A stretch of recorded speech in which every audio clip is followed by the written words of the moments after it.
Welcome learner tutorials চ্যানেলে। আজ আমি ক্লাস 8-এর ভৌতবিজ্ঞান বিষয়ের আলোচনা করব। এটা ওয়েস্ট বেঙ্গল বোর্ডের সিলেবাস অনুযায়ী এই আলোচনা হবে। আলোচ্য বিষয়ে তাপের একটা অংশ গলন বা মেল্টিং। আমি বিষয়টা শুরু করার আগে দু একটা জিনিস বলে নিই। এই চ্যানেলটা স্টুডেন্টদের জন্যে তৈরি করা হয়েছে এবং বিভিন্ন বিষয়ের পড়াশোনার সংক্রান্ত ভিডিওগুলি আপলোড করা হবে। তা সেই কারণে যারা এখনও সাবস্ক্রাইব করনি তারা এই চ্যানেলটা সাবস্ক্রাইব করো, বেল আইকনটা প্রেস করে রেখো, তাহলে তোমরা সমস্ত ভিডিওর নোটিফিকেশানগুলো পাবে। অবশ্যই সবাই সাবস্ক্রাইব করো, লাইক করো, কমেন্ট করো তোমাদের যেগুলো অসুবিধা হচ্ছে সেই বিষয়গুলো নিয়ে। কমেন্ট করলে অবশ্যই উত্তর পাবে। এবার তাহলে আজকের আলোচ্য বিষয়ে চলে আসি। আজকের আলোচ্য বিষয় তাপ। তাপ বলার আগে তাপ জিনিসটা কি একটু বলে নিই, তারপরে আমাদের তাপের যে বিষয় নিয়ে আলোচনা করব গলন, সেটা নিয়ে বলছি। তাহলে তাপ এক প্রকার শক্তি, যেটা গ্রহণ করলে পদার্থের উষ্ণতা বাড়ে বা যেটা বর্জন করলে পদার্থের উষ্ণতা কমে।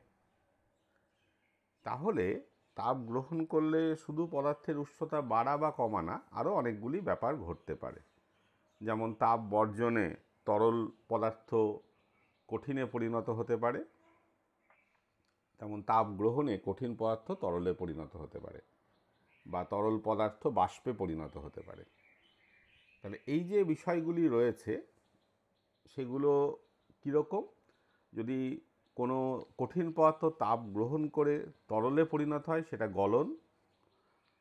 আবার কোনো তরল পদার্থ তাপ গ্রহণ করে যদি সেটা বাষ্পে পরিণত হয় তখন সেটা বাষ্পীভবন। আবার কোনো বাষ্পীয় অবস্থার পদার্থ যদি তাপ বর্জন করে তরলে পরিণত হয় তখন সেটা ঘনীভবন। এবং যদি কোনো তরল পদার্থ তাপ বর্জন করে কঠিনে পরিণত হয় তখন সেটা কঠিনীভবন। তাই এরকম অনেকগুলি বিষয় তাপ গ্রহণ বা বর্জনে হয়ে থাকে।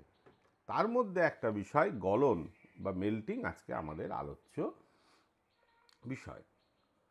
তাহলে গলন জিনিসটা তো আমি এইমাত্রই বললাম যে কোনো কঠিন পদার্থ যদি তাপ গ্রহণ করে একটি নির্দিষ্ট উষ্ণতায়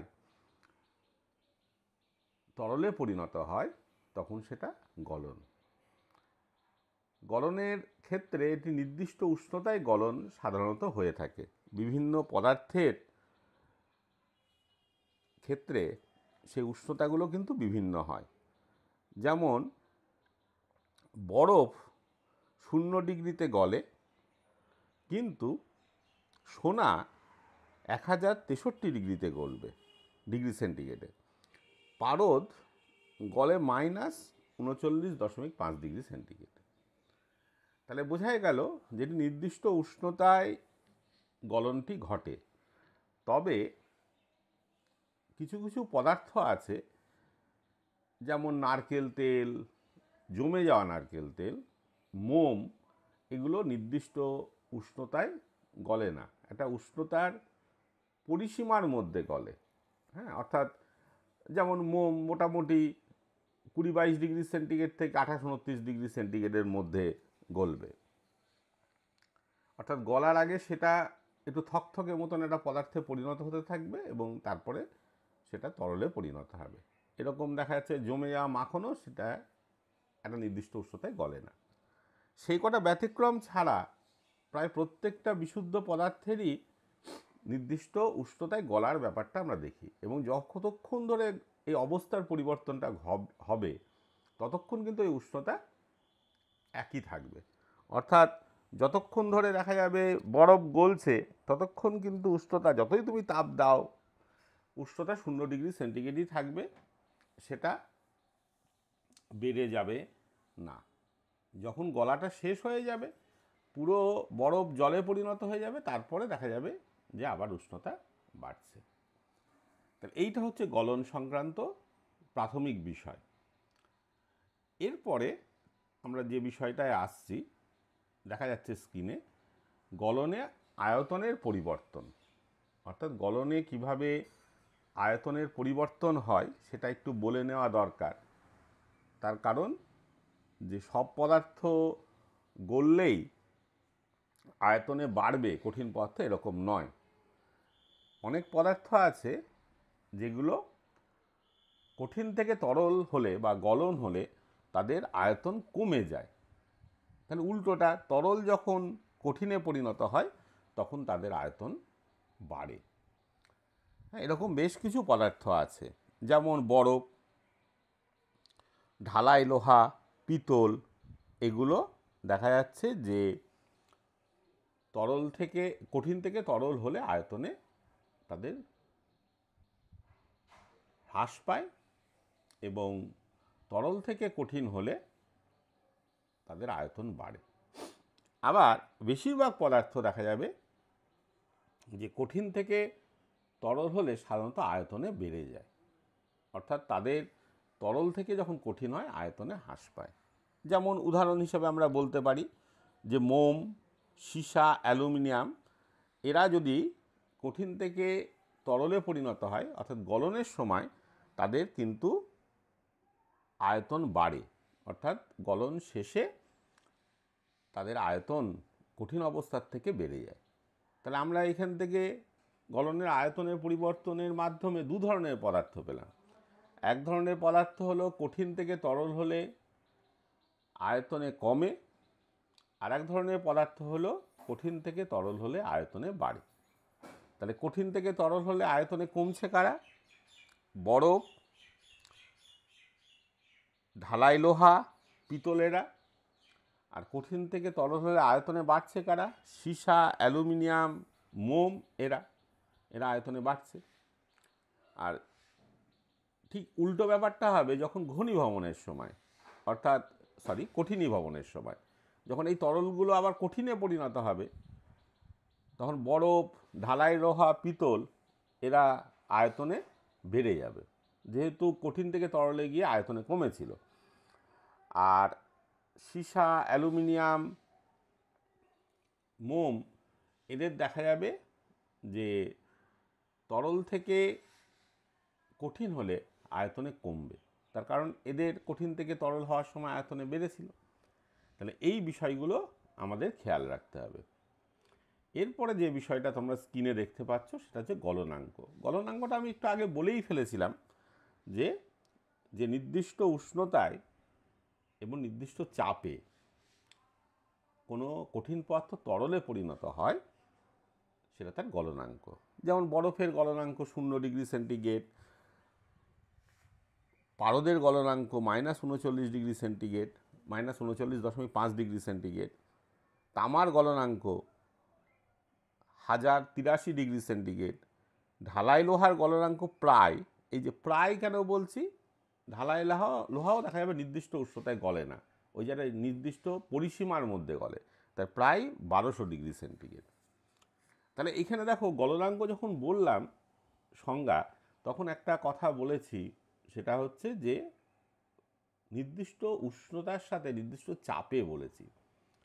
তাহলে বুঝতেই পারছো যে চাপের পরিবর্তনে কিন্তু গলনাঙ্কের পরিবর্তন হয়। আমরা এটা পরে আলোচনা করব।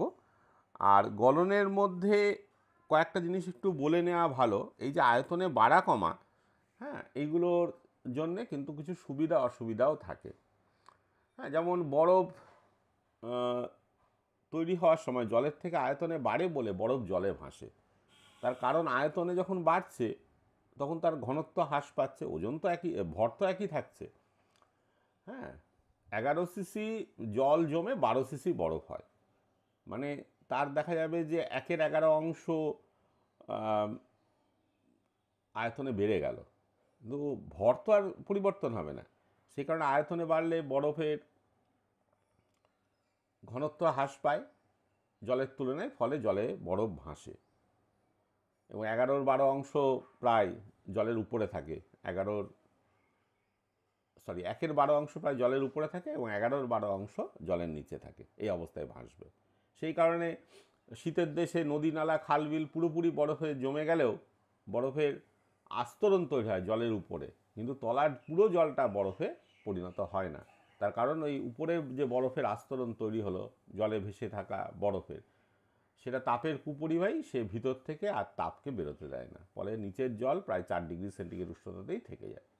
ফলে পুরো নদী নালা খাল বিল সমুদ্র বরফে পরিণত হয় না বলেই কিন্তু প্রাণীগুলি বেঁচে থাকে, জলজ প্রাণীগুলি। এটা একটা খুব সুবিধা।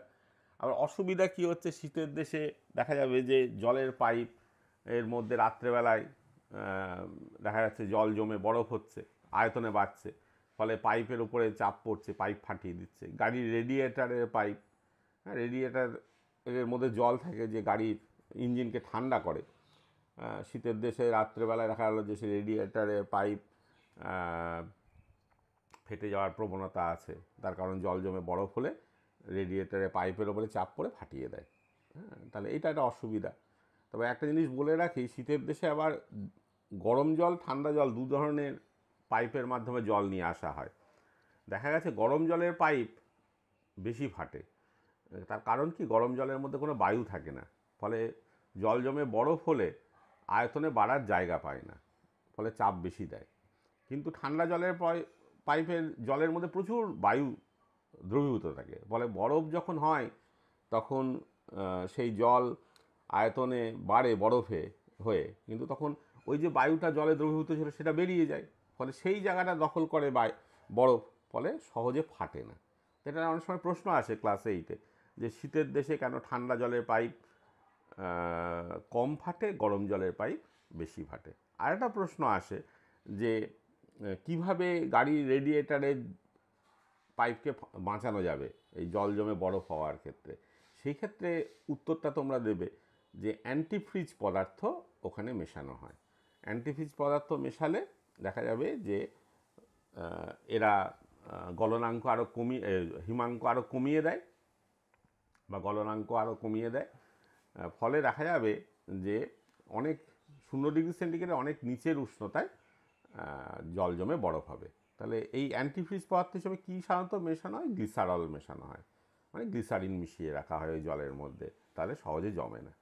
তাহলে এই জায়গাটা একটুখানি তাহলে তোমরা বুঝলে। আর আয়তনে বাড়ে আরেকটা সুবিধা আমি বলে দিই, সেটা হচ্ছে যে ওই আমরা যখন কোনো ছাঁচে কোনো ধাতু গলিয়ে দিয়ে মূর্তি তৈরি করি, যেমন দেখা যাচ্ছে যে ঢালাই লোহা দিয়ে কোনো কিছু বানানো হবে বা কোনো যন্ত্রপাতি বানানো হবে, তখন তার ছাঁচের মধ্যে ঢালাই লোহাটা দিয়ে দিলে যখন সেটা জমবে তখন আয়তনে বাড়বে, তাহলে সেই ছাঁচের মধ্যে যেসব খাঁজ টাঁচগুলো থাকে তার মধ্যে একেবারে আয়তনে বেড়ে সেগুলো একেবারে টাইটভাবে আটকে যাবে। ফলে যখন আমরা ওই ছাঁচটা থেকে আলাদা করব মূর্তিটিকে বা কোনো যন্ত্রপাতিকে বা লোহার কড়াইকে, তখন দেখব যে একেবারে সুস্পষ্ট মানে খাঁজ টাজ অনুযায়ী খুব সুন্দর আমরা জিনিসটা পাবো। হ্যাঁ, মূর্তিটা খুব সুন্দর হবে আর কি। হ্যাঁ, কোথাও দেখা যাচ্ছে যে মানে ভাঙাচোরা লাগবে না, মানে পুরো খাঁজে খাঁজে একেবারে সুন্দর মূর্তিটা পাওয়া যাবে। যদি আয়তনে এরকম না বাড়তো কঠিন হলে, তাহলে কি হতো, কোনো কোনো জায়গায় হয়তো সেই ধাতুটা পৌঁছাতো না, গলা ধাতুটা, তাহলে সেই জায়গাগুলো আর সুস্পষ্ট হতো না। এটা একটা সুবিধা রয়েছে। এইবার আমরা যেটা চলে আসব সেটা খুব ইন্টারেস্টিং জিনিস, গলনাঙ্কের পরিবর্তন। হ্যাঁ, অর্থাৎ কিভাবে গলনাঙ্কের পরিবর্তন হচ্ছে। তাহলে আমরা গলনাঙ্কের পরিবর্তন যদি করাতে চাই তাহলে কী কী বিষয়, এটা একটা প্রশ্ন আসে অনেক সময় যে গলনাঙ্ক কোন কোন বিষয়ের উপর নির্ভর করে। তাহলে গলনাঙ্ক পদার্থের বিশুদ্ধতার উপর নির্ভর করে আর চাপের উপর নির্ভর করে। অর্থাৎ বিশুদ্ধ পদার্থের গলনাঙ্ক একরকম হয়, তার মধ্যে যদি তুমি কোনো কিছু মিশিয়ে দাও অশুদ্ধি, গলনাঙ্ক চেঞ্জ করে যায়। ঠিক সেরকম চাপ দিলেও গলনাঙ্ক পরিবর্তন হয়। কেন হয় আমি এটা বুঝিয়ে দিচ্ছি। তাহলে স্ক্রিনে দেখতে পাচ্ছ যে গলনাঙ্কের পরিবর্তন কিভাবে হয়। 1 নম্বর বলেছি চাপের পরিবর্তনে গলনাঙ্কের পরিবর্তন হয়, আর অশুদ্ধি যোগ করলে কোনো পদার্থে, বিশুদ্ধ পদার্থে, তখন গলনাঙ্কের পরিবর্তন হয়। তাহলে চাপের পরিবর্তনে কিভাবে হয় সেটা একটু বলে নেওয়া ভালো। যেসব পদার্থ আয়তনে বাড়ে কঠিন থেকে তরল হলে, তার উপরে চাপ প্রয়োগ করলে কি হবে, সেই বাড়তে পারাটা বাধা দেবে আয়তনে। ফলে হ্যাঁ, যেসব পদার্থ কঠিন থেকে তরল হলে আয়তনে বাড়ছে, তার উপরে যদি তুমি চাপ দাও, তাহলে কি হবে, সেই বাড়াটা বাধা পাবে, তাহলে সেই ক্ষেত্রে গলনাঙ্ক বেড়ে যাবে, মানে একটু বেশি উষ্ণতায় গলবে। হ্যাঁ, অর্থাৎ সীসা, অ্যালুমিনিয়াম, মোম, এদের দেখা যাবে যে যেহেতু কঠিন থেকে তরল হলে আয়তনে বাড়ছে, এদের উপরে চাপ প্রয়োগ করলে কিন্তু গলনাঙ্ক বাড়বে, মানে ওই বাড়ার জায়গাটা তখন বাধা দিতে আরম্ভ করবে চাপটা।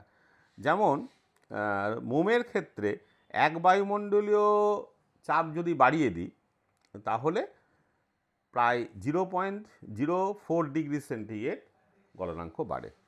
আর যেসব পদার্থের ক্ষেত্রে চাপ বাড়ালে, যেসব পদার্থের ক্ষেত্রে কঠিন থেকে তরল হলে আয়তনে কমে, সেই সব পদার্থের ক্ষেত্রে চাপ বাড়ালে দেখা যাবে যে ওই আয়তনে কমছে, তো তাহলে চাপটা আরও আয়তনে কমতে সাহায্য করবে, তাহলে দেখা যাবে যে তখন গলনাঙ্ক কী হবে, গলনাঙ্ক কমে যাবে। হ্যাঁ, যেমন বরফ, ঢালাই লোহা, পিতল, এদের উপর যদি তুমি চাপ প্রয়োগ করো, সেই প্রযুক্ত চাপটা কি হবে, আয়তনে কমতে সাহায্য করবে, ফলে স্বাভাবিক উষ্ণতার যে গলনাঙ্ক তার থেকে কম উষ্ণতায় গলবে। হ্যাঁ, যেমন একটা উদাহরণ দিই, বরফের উপরে যদি 1 বায়ুমণ্ডলের চাপের সমান তুমি চাপ দাও, মানে বাড়িয়ে দাও, হ্যাঁ, মানে বায়ুমণ্ডলের চাপ রয়েছে 1, আমাদের স্বাভাবিক বায়ুমণ্ডলের চাপ 1 বায়ুমণ্ডলীয় চাপ ধরি, আমরা তার থেকে যদি 2 বায়ুমণ্ডলীয় চাপ করে দিই, তাহলে দেখা যাবে যে গলনাঙ্ক কমে যাবে, 0.0007 ডিগ্রি সেন্টিগ্রেড গলনাঙ্ক কমে যাবে, মানে 0 থেকে অতটা মাইনাসে চলে আসবে গলনাঙ্ক, মানে তাড়াতাড়ি গলবে। তাহলে এই বিষয়টা তোমাদের খেয়াল রাখতে হবে। এবং এইখানে আমরা বারবার বলে দিচ্ছি তোমাদের, পরীক্ষায় লেখার সময় অবশ্যই প্রমাণ বায়ুমণ্ডলীয় চাপের কথাটা গলনাঙ্কের সংজ্ঞায় বলতে হবে, যে প্রমাণ বায়ুমণ্ডলীয় চাপে, কারণ আমরা ধরে নিই যে আমরা একটি প্রমাণ বায়ুমণ্ডলীয় চাপের মধ্যে বাস করছি, তাহলে প্রমাণ বায়ুমণ্ডলীয় চাপের গলনাঙ্কটাকে আমরা স্বাভাবিক গলনাঙ্ক বলি। হ্যাঁ, প্রমাণ বায়ুমণ্ডলীয় চাপে নির্দিষ্ট যে উষ্ণতায় কোনো কঠিন পদার্থ তরল হয়, সেটাই তার গলনাঙ্ক বা পদার্থের স্বাভাবিক গলনাঙ্ক। এই কথাটাও খেয়াল রাখুন, অনেক সময় পদার্থের স্বাভাবিক গলনাঙ্ক কাকে বলে লিখতে দেওয়া হয়, তখন সেটা বলতে হবে যে প্রমাণ বায়ুমণ্ডলীয় চাপে যখন নির্দিষ্ট উষ্ণতায় কোনো কঠিন তরল হবে, সেটাই তার স্বাভাবিক গলনাঙ্ক। আর চাপ তো চেঞ্জ হতেই পারে, বায়ুমণ্ডলীয় চাপ পৃথিবীর সব জায়গায় সমান নয়। তুমি যদি দার্জিলিংয়ে যাও, চাপ একটু কমে যাবে। হ্যাঁ, তুমি যদি পুরীর সমুদ্রের তীরে যাও, মানে তটভূমিতে, সেখানে আমরা ধরি যে প্রমাণ বায়ুমণ্ডলীয় চাপ আছে। আবার সেক্ষেত্রে পৃথিবীর অক্ষাংশ অনুযায়ী আবার দেখা যাবে যে কিছুটা বায়ুমণ্ডলীয় চাপের পরিবর্তন হতে পারে। কিন্তু তোমরা সেটা খেয়াল রেখো যে সমুদ্রপৃষ্ঠে 45 ডিগ্রি অক্ষাংশে সমুদ্রপৃষ্ঠে যে বায়ুর চাপ, সেটাকে আমরা 1 বায়ুমণ্ডলীয় চাপ ধরি। যাই হোক, তাহলে এই প্রসঙ্গটা তাহলে আমাদের নিশ্চয়ই সবাই বুঝতে পারলে যে গলনাঙ্কের সাথে কিভাবে চাপ প্রভাব বিস্তার করে। এরপরে আমরা আসি অশুদ্ধির। হ্যাঁ, অর্থাৎ এই যে বিশুদ্ধ জল থেকে বরফ করলাম, কিন্তু আমরা যদি ওই বরফের সাথে অন্য কিছু মিশিয়ে দিই, বা জলের সাথে অন্য কোনো পদার্থ মিশিয়ে বরফ করি, তখন দেখব যে তার সেই বরফটা গলতে দেখা যাবে যে অশুদ্ধি মেশানোর কারণে আরও গলনাঙ্ক কমে গেছে। সাধারণত দেখা যায় যে অশুদ্ধি বা বিভিন্ন পদার্থ মিশিয়ে যদি আমরা পদার্থ বানাই, তাদের গলনাঙ্ক ওই স্বাভাবিক পদার্থগুলির গলনাঙ্কের থেকে কম হয়। হ্যাঁ, যেমন ধরো একটা উদাহরণ দিই, তাহলে বুঝতে খুব সুবিধা হবে। এর পরের স্ক্রিনে আমরা আরও একটা স্লাইড দেখব, সেখানে সেটা উদাহরণ আমরা হিসাবে বলবো অশুদ্ধি মেশালে কেমন হয়। হ্যাঁ, যেমন আমি একটা খুব সাধারণ উদাহরণ দিই, যে আমরা যদি জল জমাই, বরফ করি বিশুদ্ধ জল, তার যা গলনাঙ্ক হবে মানে 0 ডিগ্রি সেন্টিগ্রেড হবে প্রমাণ বায়ুমণ্ডলে যাবে। কিন্তু আমরা যদি জলের সাথে একটু গ্লিসারিন মিশিয়ে জমালে দেখা যাবে 0 ডিগ্রির থেকে কম উষ্ণতায় জমবে।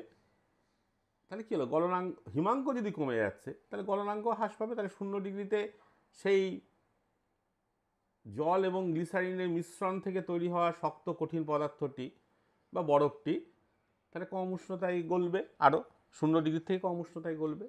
তাহলে এর থেকে আমরা বুঝতে পারছি যে আমরা যদি কোনো পদার্থে অশুদ্ধি মিশিয়ে দিতে পারি তাহলে পদার্থটির গলনাঙ্ক হ্রাস পায়। তাহলে এটা আমরা আলোচনা করলাম।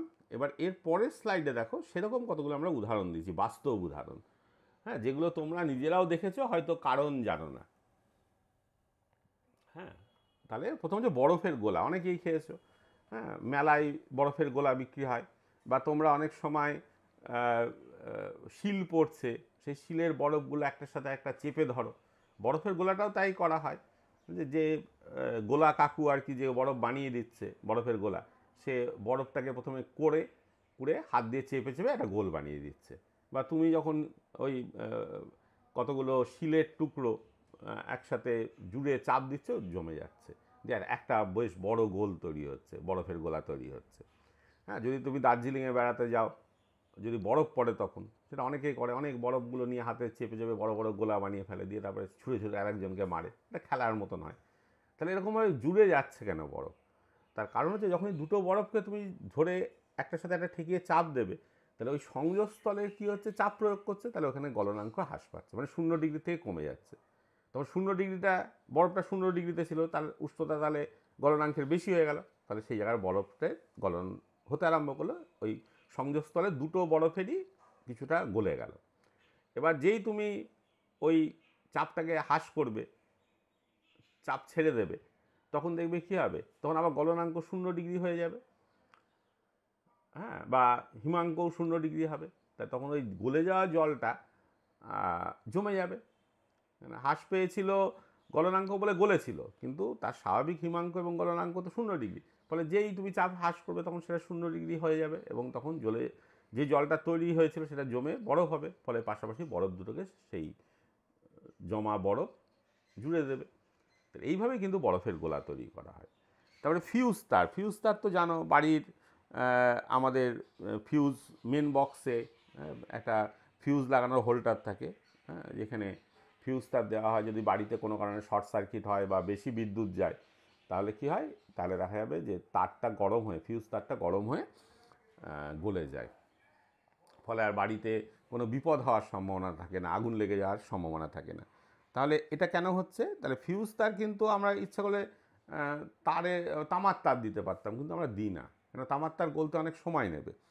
হ্যাঁ, সেখানে আমরা কি করি, একটা ফিউজ তার হিসাবে একটা তার কিনতে পাওয়া যায় দোকানে।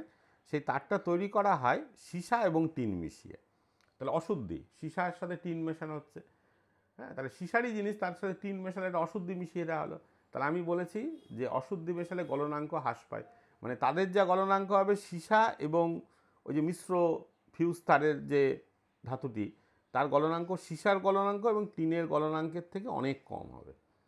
ফলে কী হবে, যখনই বেশি বিদ্যুৎ প্রবাহের কারণে খুব দ্রুত উষ্ণতা বাড়বে, সঙ্গে সঙ্গে তারটা গলে যাবে। তাহলে এইভাবে আমরা অশুদ্ধি মিশিয়ে ফিউজ তারে গলনাঙ্ক হ্রাস পাওয়াচ্ছি। আর হিম মিশ্রটা তোমরা অনেকেই দেখে থাকবে, যখন আইসক্রিম খেতে যাও, হ্যাঁ, আইসক্রিমওয়ালা একটা বাক্সের মধ্যে আইসক্রিমগুলো রাখে, হ্যাঁ, সেখানে একটা হিম মিশ্র তৈরি করার ব্যবস্থা আছে। অর্থাৎ আইসক্রিমের বাক্সে দুটো প্রকোষ্ঠ থাকে, একটা প্রকোষ্ঠে তো মানে মাঝখানটায় তো আইসক্রিমগুলো থাকে, তার বাইরে একটা আলাদা প্রকোষ্ঠ আছে। হ্যাঁ, সেখানে দেখা যাবে অনেক বরফ আর লবণ মিশিয়ে রাখে। যদিও এখন অনেকের আইসক্রিম গাড়িতে মেশিনই লাগানো আছে, মানে একটা ফ্রিজার, ওটা যাদের নয়, হ্যাঁ, তাদের ক্ষেত্রে ওই রকম বাইরের প্রকোষ্ঠে বরফ এবং লবণের একটা মিশ্রণ দেওয়া থাকে। এবং তাতে কী হয়, বরফ 0 ডিগ্রিতে গললেই কিন্তু দেখা যাবে ওই যখন লবণ মেশাচ্ছি, তখন এটা অশুদ্ধি মেশালাম, তাহলে লবণটা, তখন দেখা যাবে তার গলনাঙ্ক অনেকটা কমে যাবে। হ্যাঁ, প্রায় সেটা -20 ডিগ্রি সেন্টিগ্রেডের কাছাকাছিতে ওটা গলবে। কিন্তু তখন তো তার উষ্ণতা মানে উষ্ণতা কমতে কমতে ওই জায়গায় পৌঁছে যাবে। হ্যাঁ, তাহলে কমবে মানে পৌঁছাবে কেন? অশুদ্ধি মিশালে এটা একটা কারণ আছে। অশুদ্ধি যখন আমরা লবণ মেশালাম তখন তো গলনাঙ্ক কমে গেছে। তাহলে গলনাঙ্ক কমে গেলে কিছু বরফ গলতে আরম্ভ করবে, আর গলার জন্য লিন তাপ নেবে। এই লিন তাপটা নেবে হচ্ছে ওই বরফ আর লবণের মিশ্রণ থেকে। ফলে সেই লিন তাপ নেওয়ার কারণে আরও জিনিসটার উষ্ণতা কমে যেতে আরম্ভ করবে। হ্যাঁ, কমতে কমতে দেখা যাবে -20-22 ডিগ্রিতে যখন পৌঁছে যাচ্ছে তখন সেটা কিন্তু ওর গলনাঙ্কের থেকে অনেকটা কমে পৌঁছে যাবে। প্রথমে কিন্তু একটুখানি বরফে লবণ মেশালে একটু গলতে আরম্ভ করবে। গলার জন্য যে লিন তাপ নেবে সেটা ওই বরফ লবণের মিশ্রণ থেকে নেওয়ায় সেই মিশ্রণের উষ্ণতা হ্রাস পেতে পেতে যখন -20 ডিগ্রি বা 21 ডিগ্রিতে পৌঁছে যাবে তখন দেখা যাবে যে সেটা ওই মিশ্রণের যে স্বাভাবিক গলনাঙ্কের থেকে অনেক নিচে। ফলে ওই বরফ লবণ মেশানো বরফটা অনেক ধীরে গলবে। এইভাবে ওটা করা হয়। এই যে বরফ এবং লবণের মিশ্রণ, এটাকে আমরা হিমমিশ্র বলি। এবং এটা কোনো জিনিসকে ঠান্ডা রাখার জন্যে বা কোনো কিছু সংরক্ষণের জন্য, যেমন মাছ সংরক্ষণ, ওষুধ সংরক্ষণ বা তোমার আইসক্রিম সংরক্ষণ, এইসবের জন্য করা হয়। হ্যাঁ, এবং একটা নির্দিষ্ট ভরের অনুপাতে মেশানো হয় লবণ এবং বরফকে। তাহলে এইটা নিশ্চয়ই তোমরা সবাই বুঝতে পারলে। এগুলো কিন্তু পরীক্ষায় আসে, প্রশ্ন হিসাবে আসে।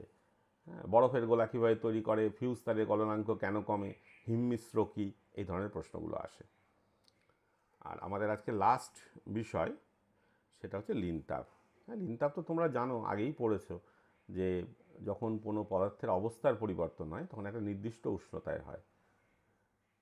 যতই তুমি উষ্ণতা দাও বা উষ্ণতা কমাও সে অবস্থার পরিবর্তনের জন্য, কিন্তু উষ্ণতার কোনো পরিবর্তন হয় না। তাহলে যে তাপটা দিয়ে তুমি অবস্থার পরিবর্তন ঘটাচ্ছ বা যে তাপটা দিয়ে তুমি তাপটা বের করে নিয়ে অবস্থার পরিবর্তন ঘটাচ্ছ, হ্যাঁ, যখন গলন হবে, বাষ্পীভবন হবে তখন তোমায় তাপ দিতে হবে, যখন ঘনীভবন হবে বা কঠিনীভবন হবে তখন তোমায় তাপ বের করে নিতে হবে।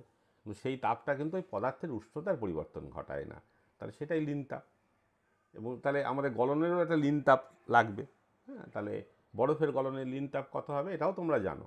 হ্যাঁ, সেটা হচ্ছে 80 ক্যালোরি পার গ্রাম প্রমাণ বায়ুমণ্ডলীয় চাপে। এই কথাটা কিন্তু বারবার বলছি যে প্রমাণ বায়ুমণ্ডলীয় চাপে 0 ডিগ্রি সেন্টিগ্রেড উষ্ণতার 1 গ্রাম বরফকে 0 ডিগ্রি সেন্টিগ্রেড উষ্ণতারই 1 গ্রাম জলে পরিণত করতে যে তাপ লাগে সেটাই বরফের গলনের লিন তাপ, সেটা 80 ক্যালোরি পার গ্রাম।